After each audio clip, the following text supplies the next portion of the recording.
Hi, everyone. Wishing everyone a wonderful day today. So please joining us to welcome Mr. Garry Rich. Mr. Garry is Chairman and CEO of WD-40 Company.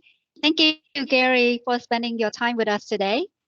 And it's such a privilege that we have a chance to hear from you, your story, and we would love to be learning more what you're doing, who you are, and maybe we pick up some good learning for today for ourselves as a secret growing for success. Yeah. Thank you, Gary, would Vivian. you please share a bit about yourself to us? Yeah.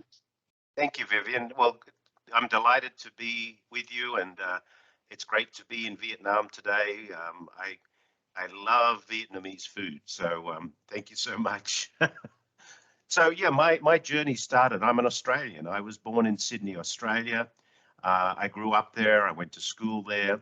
I started my career in retailing. I was a management trainee in a large department store group. And eventually, after finishing that management trainee program, I went into sales and marketing. I worked for a wholesaling company and eventually a company in Australia called Hawker Pacific. Hawker Pacific was in the aviation business, but one of their divisions was in the consumer products area. And they happened to be the licensee for WD-40 and Armor All in Australia. And that's how I got to meet the people at WD-40 Company. And then in 1987, WD-40 were starting their journey of expansion outside of the United States. The product, the blue and yellow can with a little red top, had become quite a iconic brand in the United States, but there are opportunities all around the world. There are lots of squeaks everywhere in the world, as you know, so we can fix those squeaks. And in 1987, they decided to open a subsidiary in Australia. So I was invited to join the company. I actually started the Australian subsidiary with a fax machine under my bed. That's how it started. So I know that to start a business, sometimes you have to start in a very humble way. But eventually, after about 6 or 8 months, we were able to find our office space. We employed some people, and we started. And from 87 through to 1994, I did most of my work based out of Australia, but a lot of work in Asia. I've traveled Asia extensively. I don't think there's many countries in Asia that I haven't been to, whether it be Vietnam, Thailand, Malaysia, Singapore, China, of course, Hong Kong. For many years, we based our Asian business out of Hong Kong. And then in 1994, I was invited by the company to move to the United States. And I asked, why would you want me to come there? And they said, well, you seem to have a fair idea of how we can grow globally, and we'd love you to come over here and help us grow in other countries around the world. So I moved to San Diego in 1994. In 1997, the then CEO retired, and I was given the privilege and honor to lead the company. And I think the reason for that is because we saw a lot of growth outside of the United States. The trouble I had then was how was I going to do that?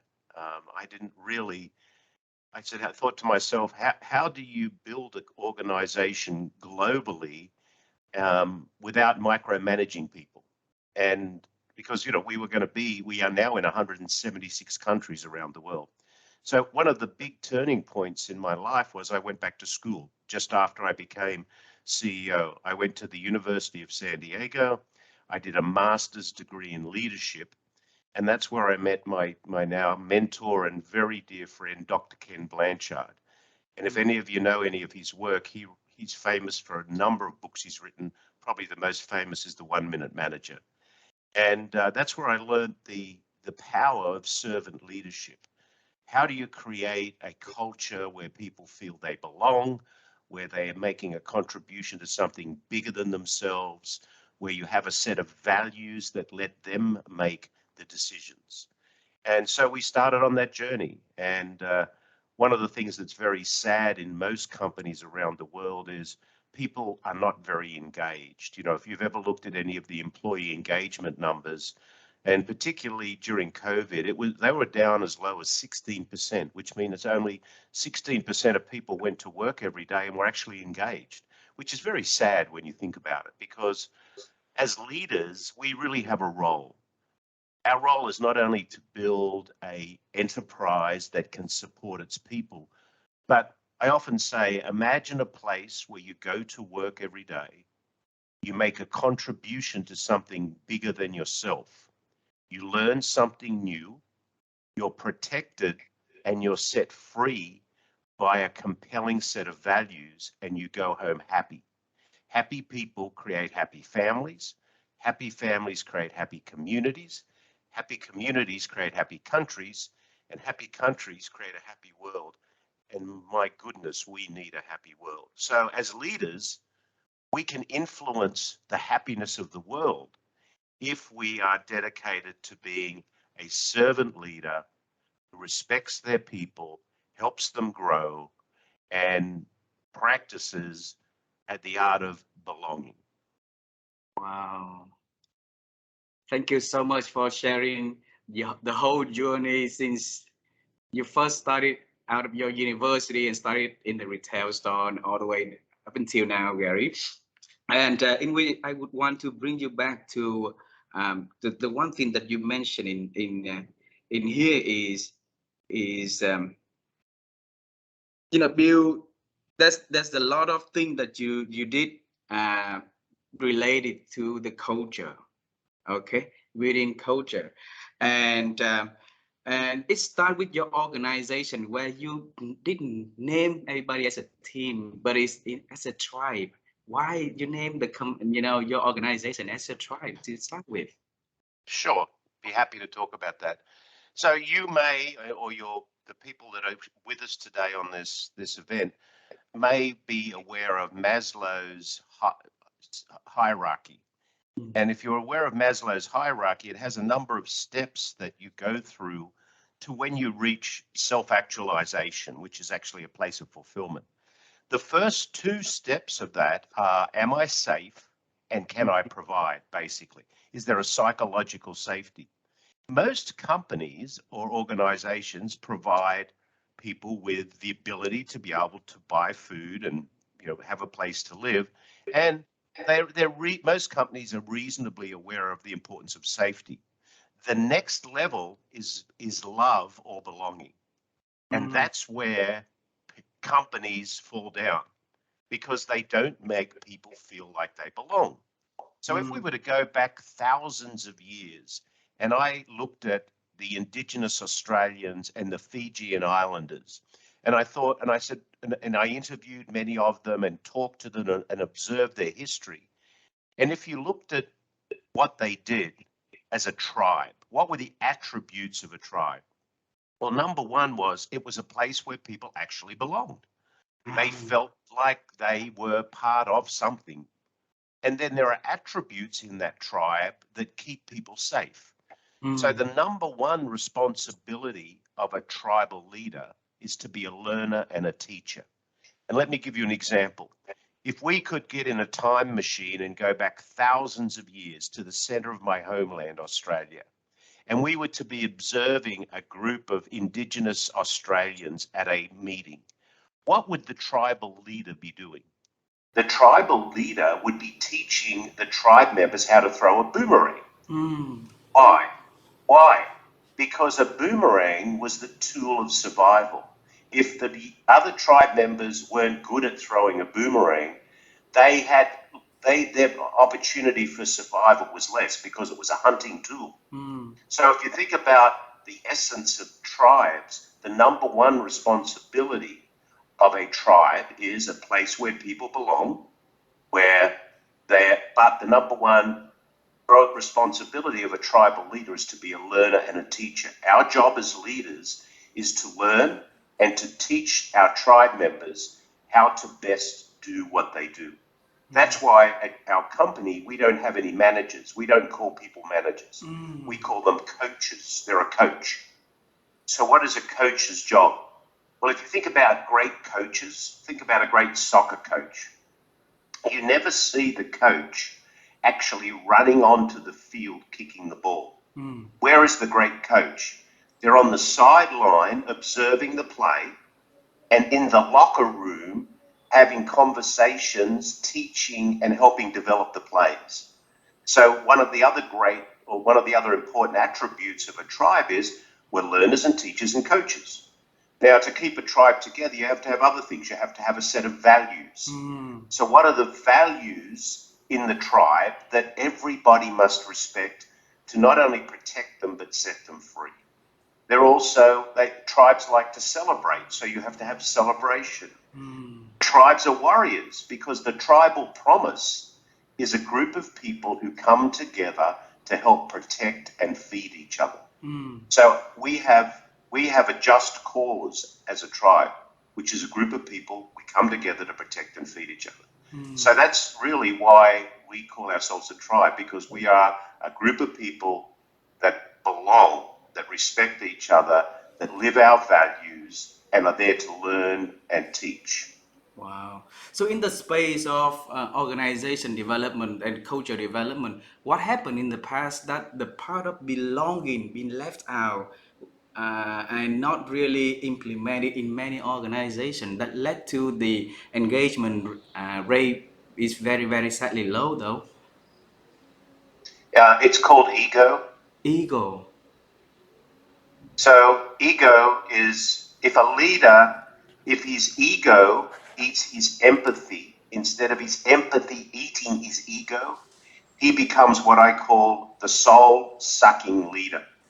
So if you think about a soul-sucking leader, someone who sucks the soul out of everybody, and I invented someone called Al. Hang on a moment, let me get him for you. Okay. One moment.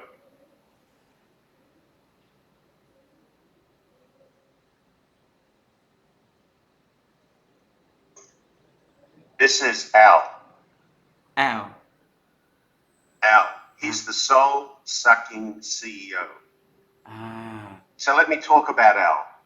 What is Al like as a leader? Number one, he thinks he's corporate royalty. He is the one that's fought his way up the ladder to become the leader.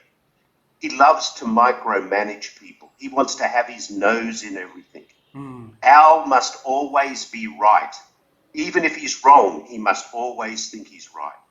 He probably has the biggest office in the company. He has no right to do that. Maybe he even has his own parking spot. He hates learning because he has all the answers.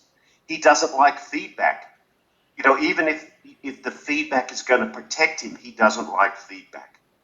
So there are many attributes of Al, this ego, that creates this culture where people don't feel like they belong. Now, if you look at the servant leader, the servant leader loves and involves their people, is always in learning mode, loves feedback, is always there coaching and helping people to succeed. So it's ego, where these leaders think that they know everything and that they must be, treated that way. So people lose their opportunity to be themselves. So they don't feel like they belong. So how do we help the leaders to change? Well, number one is a leader wants their organization to be successful, correct? Yes. Okay. So if you have only 15% of your people going to work each day, really enthusiastically engaged about doing great work, do you think that organization is as successful as it can be? No. So the real benefit is to raise the will of the people. So if you've got a great strategy, but you have low will of the people don't want to support it, the outcome is going to be low. But if you've got a reasonably good strategy and a highly engaged group of people excited to go to work every day and to be part of this, you're going to have a better outcome. So how do you change the leader? You share with them how they are really not maximizing the opportunity to grow and have a successful business because they're not treating their people the right way. That's how you do it. So It's simple. It's simple. It's not easy. Mm. The other side is you've got to pay a lot of attention to culture within the organization. Mm. So let me give you an example. When I was going to school in high school in Australia many years ago, in my science class, my science teacher gave me a petri dish. You know what a petri dish is? That small dish that you put stuff in. Mm. And the science teacher said, we are going to grow culture in this petri dish. Oh. So we put some ingredients in there, and what did the teachers say? They said, what we must do is we need to watch this petri dish every day, because if toxin gets in there, if things get in there and start to affect the ingredients, you won't have a strong culture. You'll have a toxic culture. So the job of the leader is to have the right ingredients in that petri dish, which are a great set of values, a purposeful vision, a culture of care, a culture of candor, a culture of accountability, a culture of responsibility. We have to put it in. And then our job as leaders is to watch that dish every day. And if we see that culture being impacted by toxic behavior in the organization, we need to deal with it immediately. Because if we don't, that whole dish will turn sour and just be a smelly mess. Garry, with that, I would want to bring you all the way back in 1997 when you got a chance to step up and become the CEO for WD-40, and you decided to go back to school so that you can improve here and there. But what was then back there that asked you that pushed you to go back to school and obtain new information though?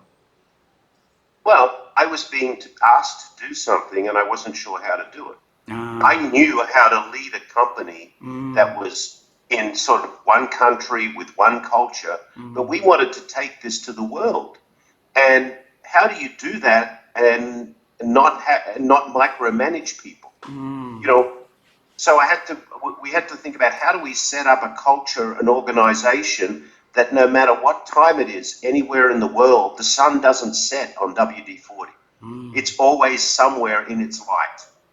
So how do we give that responsibility to the tribe, not having to have people running around checking on everybody all the time? So I wanted to understand, how do you create that culture of accountability, of responsibility, of care, and then how do you spread it around the world so that we are the same everywhere in the world? So I didn't know how to do it. I didn't know how to do it, because what I saw around me was organizations that weren't doing it very well. I had no example to look at. And that's why I went back to school and I studied servant leadership with Dr. Ken Blanchard and many other professors to say, what should we try to build a very strong culture around the world? But a lot of people went to school to like learn and be a different set of person. But school itself doesn't teach everything, right? So the 2 years Right, for the master right. program there, we just give you a little foundation here and there, but not everything. So the learning, I think, is a continuous. What's next after that, Garry? Well, then at the end of my class, when I finished, my final work was to put a model together that we could use within the organization. You're right. So here's the definition of learning. Education is when you read the fine print. Experience is when you don't. When you put education and experience together, you get learning. From learning, you get knowledge. And if you put knowledge to work, that's when you get wisdom. So I took what I'd learned at the university, I matched it with experiences around the world. I'd been a leader, quote unquote, for many years, but I just wasn't the leader I wanted to be or I needed to be to grow a company globally. So I put those two together and we started executing different programs to start to build up what we needed to build up. So education is important, there's no doubt. But that's when you read the fine print. You're reading the fine print. Experiences is where you test your theories. And if you put both of those together, That's where you learn. One of the other things that is really important, one of the biggest disablers we have in business is fear or failure. So we removed the word failure from our company. We don't make mistakes. What we have is what we call learning moments. So anytime we do something, we say, what did we learn from that? So a learning moment is a positive or negative outcome of any situation that needs to be openly and freely shared to benefit all people. So now people aren't afraid of, if they say, I failed, then they don't feel good. And if they say, I tried something and this is what I learned from that, and this is how I will do it differently or the same in the future because of what I've learned. So, Garry, I have a question. There's something you mentioned about engagement with fun. So I think like satisfy is one level, fun is a different level, with different employee perspective about satisfactions and fun or happiness. How would you ensure that the entire tribe that you're creating would have similar level of fun that you are looking forward to? Sure. Well, firstly, if you enjoy what you're doing and there's a clear purpose, then you can have fun. So if you think about our purpose as a company or our why statement, I don't know if you have read any of Simon Sinek's work at all, have you? yes. His latest book, The Infinite Game. That So book Simon is is a yet friend of coming to mine. Vietnam. So there's only two came to Vietnam, but the Infinite Game is yet coming. So we're waiting for Okay, it. so Yes. start with why has been in Vietnam, Yes. and probably leaders Little eat Eat last. Last. Yes. Okay, so Simon is a friend of mine. I met him many years ago, and he talks about the why statement. Why do you exist? Okay, so if you think about WD-40, why do you think we exist? What do you think our purpose is? What would you, if I asked you, what do you think our purpose is? To grow the business, to grow the people. No. No. Our purpose is to create. Let me try. Yeah. Yeah. To make sure everything lasts forever. Well, that's what we do, not why we do it. Our why is we exist to create positive, lasting memories by solving problems in factories, homes, and workshops around the world. So we are in the memories business. So we create memories by people using our products to solve problems. So our people are happy when people tell them that they've made their life better because they've helped them solve a problem, whether it be a squeaky hinge, stopping equipment from rusting, whether it be many of the we have 2,000 uses for our product. So, or I was talking to someone just over the weekend who was sharing with me that as they were growing up, they worked on a farm, and they still remember on that farm with their grandfather using WD-40 to help protect the farming equipment.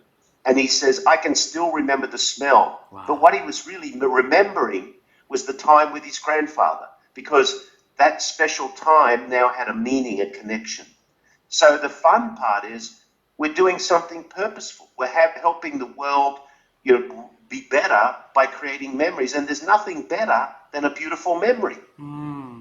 I love Vietnam. I can still remember going to a restaurant in Vietnam where there were two people at one side of the dining room, and they were throwing this rice cake across the room and catching it in a plate. I don't know do you know what I'm talking about? Yes. Do you know that? Yeah. And wow. And if I think about Vietnam immediately, that comes into my mind. Wow, I remember how fun that was, and how can they do that? And here I was in a nice restaurant eating some lovely food, and I had some beautiful people around me, and we were laughing and enjoying. That's the memory. Now, I don't remember nearly getting run over trying to cross the road, but in Vietnam you have to just keep walking. Don't look, because they'll.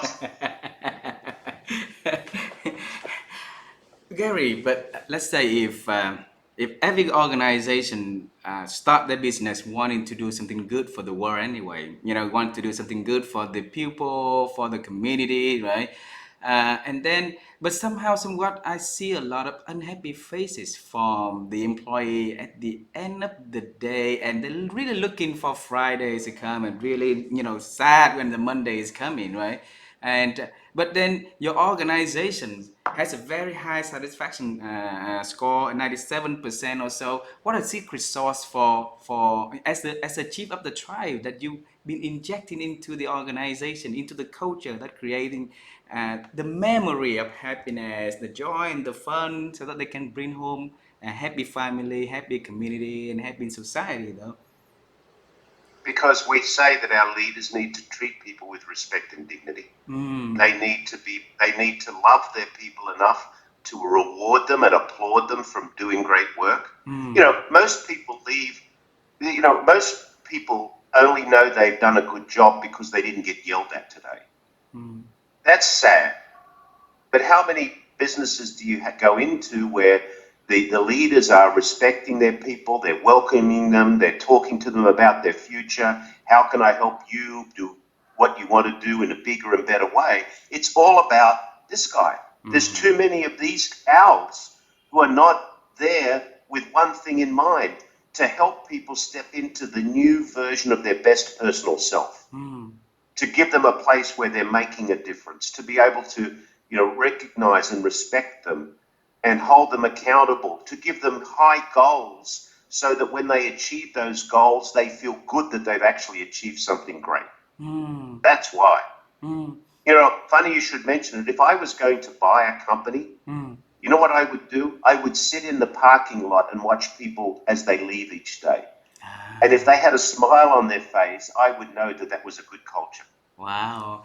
So back then, when you becoming growing in your career and become a chief, a bit leader for organization, what stopped you from being the L guy? What was there to I didn't remind you? know. I didn't know. I didn't know. I didn't know the secret. But I have a little sticky note on my computer. And here's what it says, and this is something that I would like to challenge everybody who is listening to us or with us today, okay? Yes. This says, am I being the person I want to be right now? I'm asking myself that question. And then I say, who is that person? And I say that person is someone who is grateful, caring, empathetic, reasonable, a listener, fact-based, has a balanced opinion, is curious, and is a learner. And I want to throw sunshine, not a shadow. So why do I need this little sticky note to look at every day? Because the world will want me to be something different. The world will maybe force me to be, instead of empathetic, to have my ego. So I have to keep reminding myself, because this is who I want to be. So my challenge to leaders out there is to ask the question, who's the person you want to be? And what are you doing every day to be that person? I'm sure, Vivian, you have some beautiful artwork there behind you. You have a beautiful smile. I'm sure you want to be a happy person. So but sometimes people make you unhappy. And you can let that person continue to make you unhappy. Or you can say, no, I don't want to be that person. I am going to be who I want to be. But you have to remind yourself. Wow. Wonderful. That's the one thing that you say that stick with me for very long. You say that a set of values is something that help us to make important decisions easily. And what is that? Why is that? Well, if we don't know what we stand for, we'll stand for anything. So if you have a set of values and they're hierarchical, what's the most important thing? As you think about, and you've given a lot of thought about those values, right? Yes. So at our company, our number one value is we value doing the right thing. Our number two value is we value creating positive, lasting memories in all of our relationships. So let me give you an example how the values can drive behavior. Yes. You remember I talked about the Petri dish and culture? Yes. A little while back? Okay. So, a true story. Some time ago, I was in a meeting. early one morning with a group of our leaders, and there was a leader in that room that was not creating a positive, lasting memory. They were having a really bad morning. So what do you do when that happens? Well, option A is you stop the meeting and you kind of reprimand that person in the meeting. That's not going to do any good. Option B is you do nothing. That's not going to do any good. So what did I do? So when the meeting ended, I said to the person, hey, let's go for a walk. So we walked out of my building. And I started looking behind a tree and in a trash can. And the person says, what are you doing? I said, I'm looking for you. He said, what do you mean? I said, the you I know and love was not in that room this morning. Wow. There was someone else in that room. Our second value is to create positive, lasting memories. And I've seen you do that many times. And today you weren't doing that. What's on your mind? How can I help you? What's getting in your way?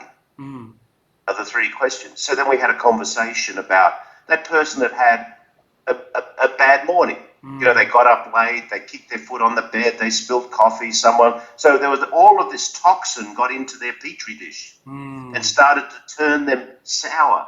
But by having a set of values in the company that we live by, I was able to introduce a conversation with that person without any fear, showing my love for them. Remember what I said? The you I know and love was not in that room today. So what's getting in your way? So I was able to help take out those toxins that were impacting that person's behavior that morning and making sure that it didn't turn sour as it went further. And that person will remember that story forever. So what did that person do? They went back into the building, and I saw them go to a couple of people that were actually in the meeting and say, hey, I'm sorry. I didn't mean to be like that this morning. So what happened the next day? People were going to that person and saying, is everything okay today? Can I help you with anything? Wow. So so that was the whole interaction that was wonderful. How do we do that? By using our values to guide our behavior and our decisions. Now, if I hadn't have done that, what would have happened? The people in the room would have thought that person was a jerk, maybe we wouldn't have had it. But because we have these sets of values, we are able to actually act on them, which is so important. So we heard a lot about the value, the set of value for WD-40. Is that okay if you can share your personal values that you live by for us and the audience, Garry? Yeah. My personal value is based on a statement. Our purpose in life is to make people happy. If we can't make them happy, at least don't hurt them. At least don't hurt them. Wow. Wonderful. So my values are around those things that I shared with you earlier about who do I want to be? Grateful. I want to be balanced. I want to be a curious learner. I want to have empathy. I want to care for people. So those are my values. People say that honesty and integrity are values. They're not values. They're prerequisites. You have to have high integrity, and you've got to, be honest and ethical. If you don't have those, don't play at all. But then it comes down to who do you want to be as a person. Garry, that's a lot of story that you shared about your memories, okay? And the memory when you had a bike and then your father gave you the WD-40 product. And then when you got the job offer from WD-40, you also came to him for advice. And I remember that he said that you will be never wrong if you go into WD-40, right? Yes, and out of everybody back then, you can come for advice. Why did you chose your father back then? Well, my dad was an engineer, and he used to use WD-40, and the conversation was, hey, Dad, I'm going to go and work for WD-40, and he said, you can't go wrong with that stuff, son. And it's because he really believed it was a great product, and he used it, and so that was. And my dad also taught me a lot. He worked for the same company for 50 years. He was born in 1907. He was a fitter and turner and became an engineer. Mm. And he worked for the same company from when he was 15 to when he was 65 years old, 50 years for the same company. Ah. And he had a great work ethic. He used to say it's a fair day's work for a fair day's pay. He was certainly someone that really, I have his picture hanging in my office at the building because I want to be reminded every day of, he was a fair man. And my mother lived till she was 99 years and 9 months old, Oh. nearly 100 years old. She only passed away about 8 years ago. She was very different to my dad, where she was the adventurer. She was the one that always said, get up every morning and do your best. And so my dad was kind of like the balanced one, and my mum was the kind of adventurer. And but I've been very lucky in my life, and I'm so grateful for many people that have taken the time to help me learn. I worked in a hardware store. I worked in a sporting goods store. I worked on a milk truck when I was a very young boy delivering milk. And all of these lessons in life taught me something. When I was a paper boy selling newspapers, I used to deliver newspapers to an elderly lady. And I used to carry the newspaper to her front door. And at the end of every week, she would give me a bag of candy, of lollies. And it was why? It's because she couldn't come to the gate for her paper. But somehow, so you learn that if you do the right thing, if you treat people well and you show them care, then you can do it. Now, leadership is hard. You have to have a heart of gold, but a backbone of steel, because sometimes we have to make hard decisions. It's a balance between being tough-minded and tender-hearted, and the genius is in the middle. You have to have a balance for both. But if you've got a set of values that help you drive those decisions, you can make peace with yourself. I like to ask myself 3 questions around when I'm making a decision. Did I do what I thought was right? Did I do my best? So did I do what I thought was right? Did I do my best? If the answer to both of those is yes, then take a deep breath and make peace with your decision and move on. Wow. But you have to think about, did I do what was right? And that takes a lot of examination. Did I have the right information? Why do I believe what I believe? Brene Brown, I don't know if you know any of her work at all, but she has a great saying: in the absence of facts and data, we make up stories.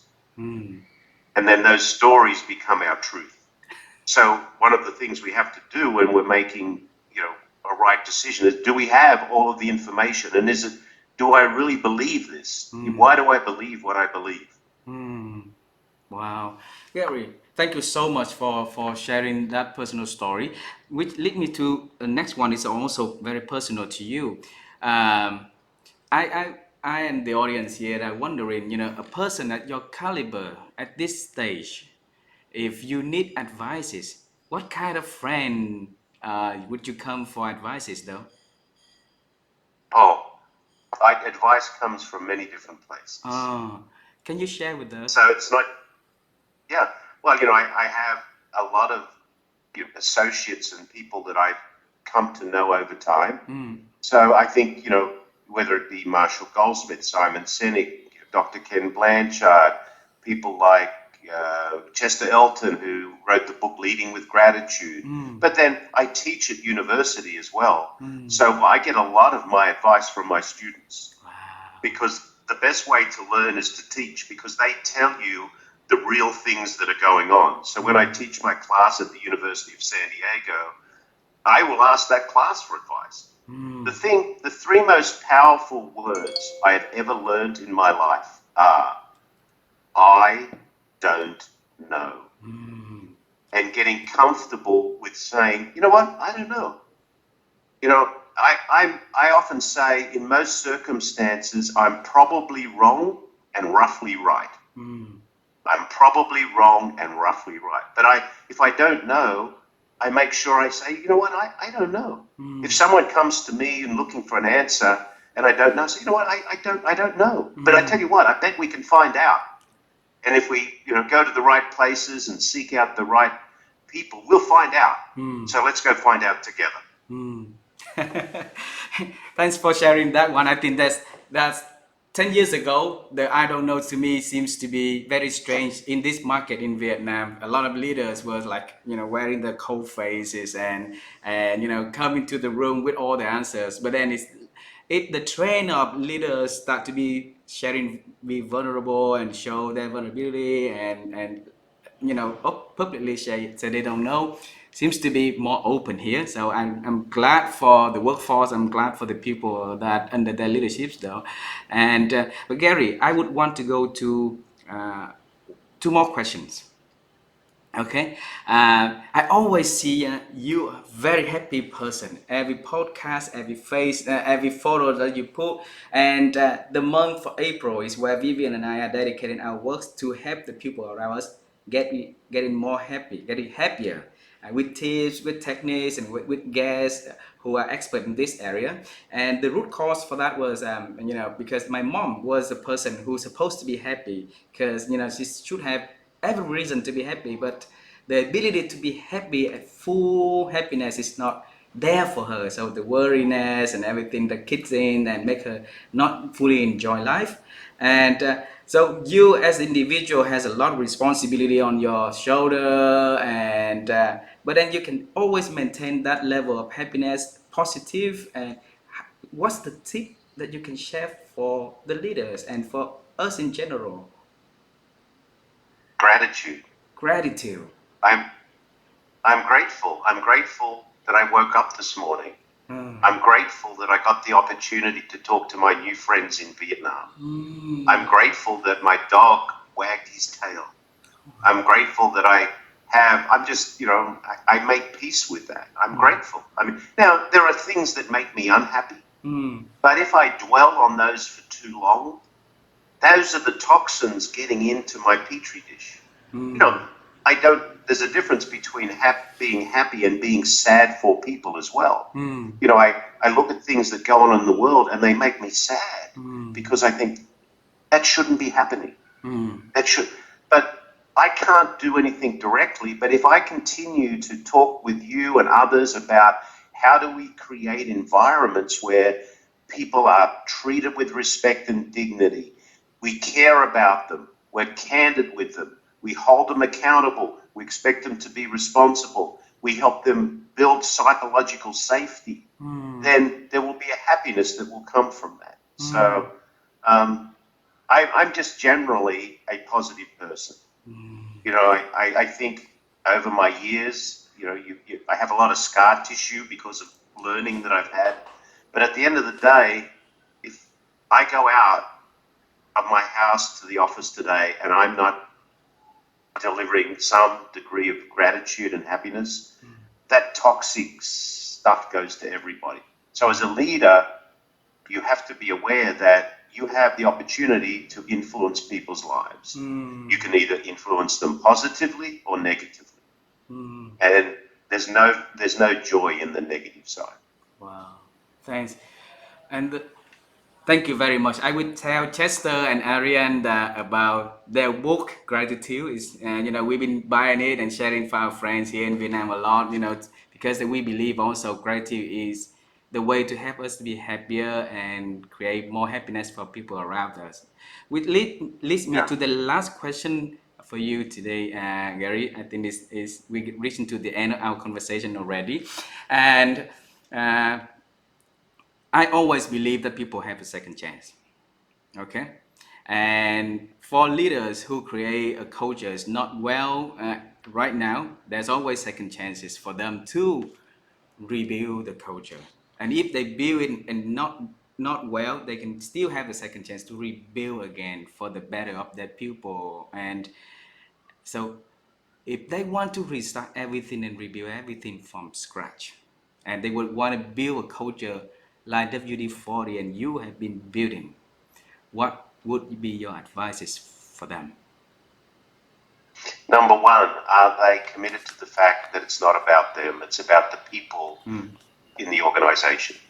Number two, have they thought about and do they have a clearly defined purpose? Number three, is there a set of values that they can create within the organization that will protect people and set them free?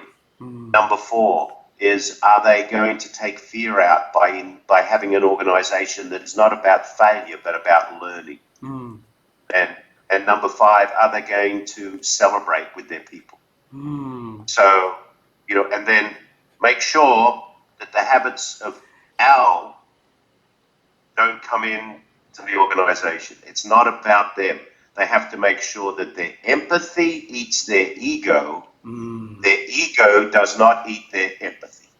Because at the end of the day, life's a gift. And we should not send that gift back unwrapped. We have to unwrap that gift into life. Wow.